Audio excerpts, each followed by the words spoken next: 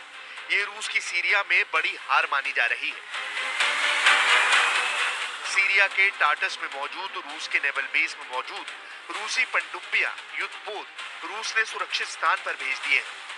इसी तरह से सीरिया के खमीमिम में रूसी एयरबेस पर मौजूद रूस ने लड़ाकू विमानों, मिसाइलों, ड्रोन और एयर डिफेंस सिस्टम को सुरक्षित स्थान पर भेज दिया है।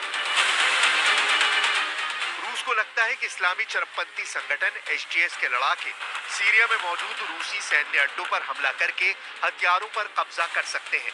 इसी डर से पुतिन ने ये बड़ा कदम उठाया है। वहीं दूसरी तरफ ईरान ने भी अपनी सेना और टॉप कमांडरों को भारी हथियारों समेत तख्तापलट होने के तुरंत बाद वापस बुला लिया। यहाँ तक कि ईरान के समर्थन प्राप्त हिजबुल्लाह ने भी सीरिया में कुछ क्षेत्रों से अपने लड़ाकों को वापस बुला लिया। हालात रूस और ईरान के हाथों से निकल चुके हैं।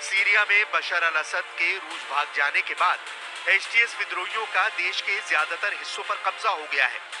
तुर्की समर्थित हयात अल शाम के विद्रोही अब देश के उन इलाकों पर कब्जा करने में जुट गए हैं जहां पर असद सेना का भी नियंत्रण नहीं था। इसी में एक इलाका देर इजोर का है जो देश के पूर्वी इलाके में स्थित है। इस रेगिस्तानी इलाके पर कब्जे के लिए एचटीएस विद्रोहियों ने अमेरिकी सेना के समर्थन वाले कुर्द विद्रोहियों से जोरदार लड़ाई लड़ी और कब्जा कर लिया। सीरिया का यह इलाका न केवल विद्रोहियों बल्कि कुर्दों और अमेरिका के लिए बेहद महत्वपूर्ण है। असल में सीरिया के इस इलाके में बहुत बड़े पैमाने पर कच्चा तेल निकलता है जिसे सीरिया का काला सोना कहा जाता है। उसे भी कमांडर जुलानी लूटने में जुट गया है।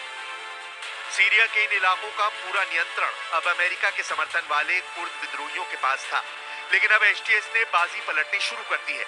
यानी तुर्की ही सीरिया में मचे कोहराम का मास्टरमाइंड है। जुलानी पर $1 करोड़ का इनाम, इजराइल पर करेगा कब्जा। हालांकि अमेरिका और तुर्की तो एचटीएस की जीत से खुश हैं, लेकिन इजराइल काफी सतर्क है। असल में इस्लामिक चरमपंथी संगठन हयात तहरीर अल शाम यानी एचटीएस का मतलब है लेवंत की मुक्ति के लिए संगठन। आईडीएफ के पूर्व ऑपरेशन प्रमुख इसराइल जिफ का दावा है कि एचटीएस यानी लेवंत की मुक्ति के लिए संगठन का मिशन है सीरिया, लेबनान, जॉर्डन और इजराइल को मिलाकर एक नया इस्लामिक देश बनाना।